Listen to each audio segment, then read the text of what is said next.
Umarxon ota o'g'li Nigmatilla 1964-yil tug'ilib, 2023-yil vafot etdilar. 2 yil oldin adam vafot etib qoldilar. Qabristonga bugun sog'inib kelganman. O'limlaridan 2 oy oldin bizni adam bilan umraga borib keldi. Alloh dargohida qabul qilgan bo'lsin. Eslang, siz ham men ham yoshligimizda, esimizni taniganimizda ishdan kelishsa yugurib chiqib, "Ada, nima olib keldingiz?" deb yugurib chiqib xursand bo'lib, adamiz ham bizani quchoqlab, katta qilib, hech kimdan kam bo'lmasin, o'g'lim deb yedirib, ichirib, ular qo'ldan kelgancha bizani boqishdi. Mana endi adamlar qabristonda bizani duolarimizga muhtoj bo'lgan holatda yotishibdi. Qani endi bir imkoniyat bo'lsa-yu, shu qabrdan adamlar tirilib chiqib, bitta quchoqlab, "O'g'lim, hammanglardan roziman. Men Allohning panohida, Alloh jannatlari bilan o'zi siylab qo'ydi. Men yaxshi yotibman, men yaxshiman" desalar-yu, butun borimni, butun dunyolarimni berib olmasmidim. Lekin endi hech qachon iloji yo'q.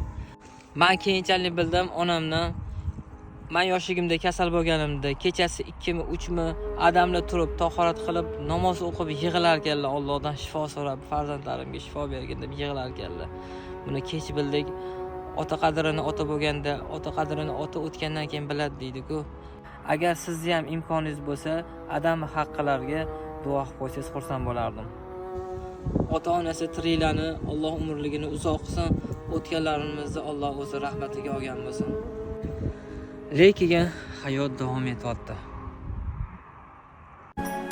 Dadajonim, mangu armonim, ne'mat jonim, sizni eslayman. Yomg'ir yog'ar qor, qor tagida qabr bor, shu qabrning ichida men sho'rlikning otam bor. Ustim butun, qornim to'q, ayolimni tengi yo'q, bolalarim mendan sho'x, onam yonida otam yo'q.